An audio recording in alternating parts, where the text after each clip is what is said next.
If you wanted to be part of a cult, then you would continue eating meat, eggs, or dairy because that is even more violent.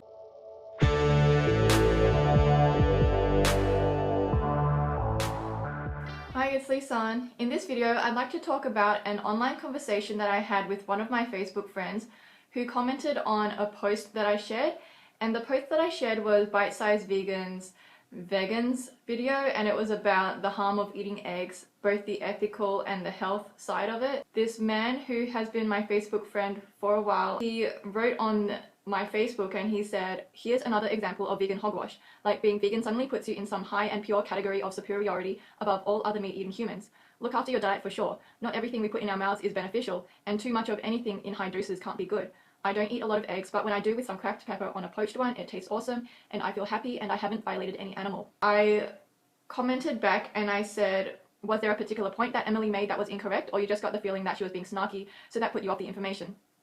And then this man commented on further, and I want to read out his comment because I think it reveals a lot of the common thinking that people have. I'm quite sure she is very educated and well informed in the area of food and nutrition. My main problem with the veganism issue is that it is not just a vehicle for diet change and health benefits. It has distinct philosophy and belief system driving it that is bordering on worship of the creature and creation rather than the creator.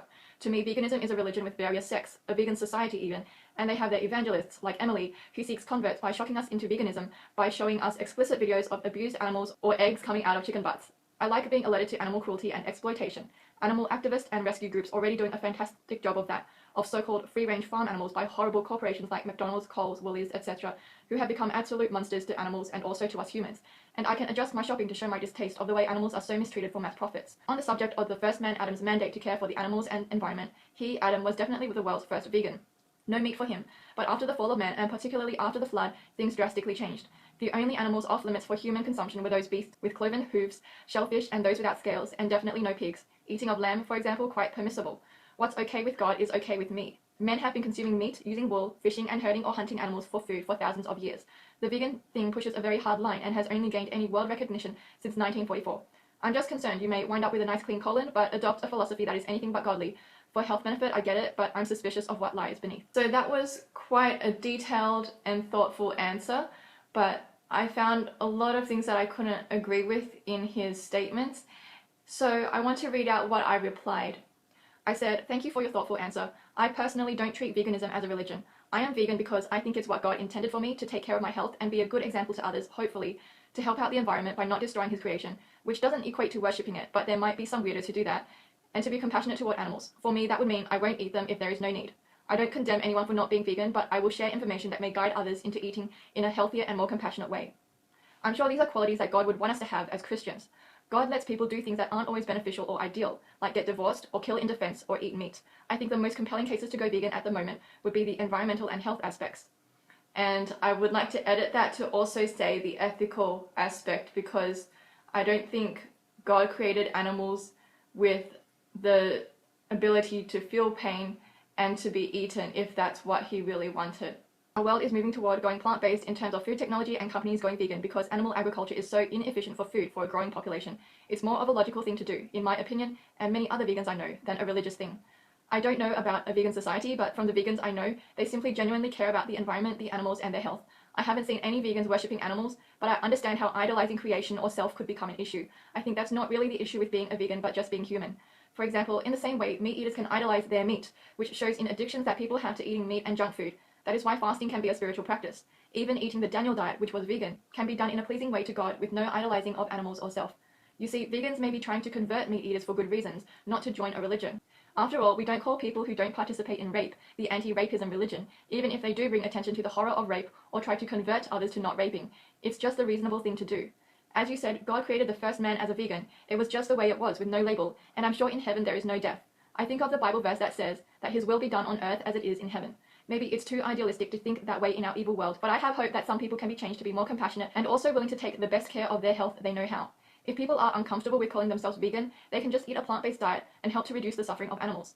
I call myself vegan not because I'm a perfect vegan, as there are no 100% vegans, but just because the label is useful for bringing awareness to the idea. Speaking just for myself, I don't worship animals and think that not eating them doesn't necessarily equate to idolizing them, like how the Hindus might worship the cow and not eat it or bathe in its urine. That is going too far. By the way, you may be interested in a good documentary called Cowspiracy. It was not created by vegans, but just an ordinary man who wanted to find out what is actually going on with environmental organizations, not mentioning animal agriculture as the leading cause of environmental destruction. He became vegan after that. It's great to hear that you are aware of large corporations doing unthinkable damage to our world and to people's health just for profit. I try to vote with my dollar to bring supply of the kind of things I would want future generations to enjoy. I think religion is quite a subjective word, and by calling veganism a religion, it's almost like an insult and an excuse to not become one, because it's like you don't want to change from what you are to being a vegan. But if you think about it, even if you're not a vegan and you are eating meat, you are already participating in the religion of meat eating, which is carnism. So it's either you're a carnist or a vegan. You can't just not be anything.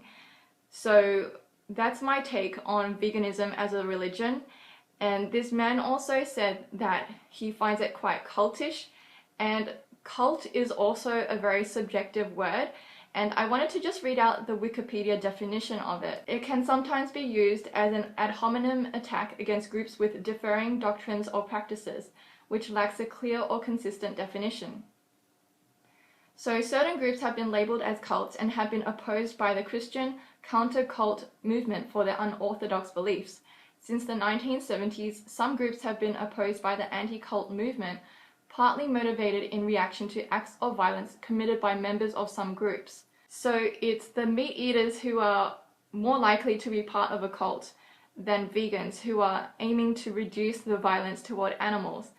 And in turn, you also reduce the violence toward humans, because the leading causes of death are from the consumption of animal flesh and secretions. So if you want to be part of a cult, then don't go vegan. If labeling vegans as being part of a cult just means that vegans are part of the socially deviant group, then that's okay, because not everything that is popular is right, and not everything that is unpopular is not right. So sometimes you have to do what is morally right and unpopular. I definitely don't think that it's a cult. I just think that it's the logical thing to do in today's world. If you just think about the definition of being a vegan, it's to do what is practical and possible to avoid the exploitation of animals. So this man had also mentioned the Pacific Islanders, or people who live in remote areas who have to hunt for food. Then in that case, being vegan might not be possible if they want to survive, but for the majority of people, to be vegan is possible, and I think everyone should be doing what they can, not to be the perfect vegan, because there's no such thing, but there's no point in micro-analyzing all the things that we have no control over. But we should all just be doing what we can, and there's plenty of YouTube channels and resources online to help people with that. And if you have any questions or need help, then I'm available as well to help. Let me know your thoughts, and I'll see you in my next video.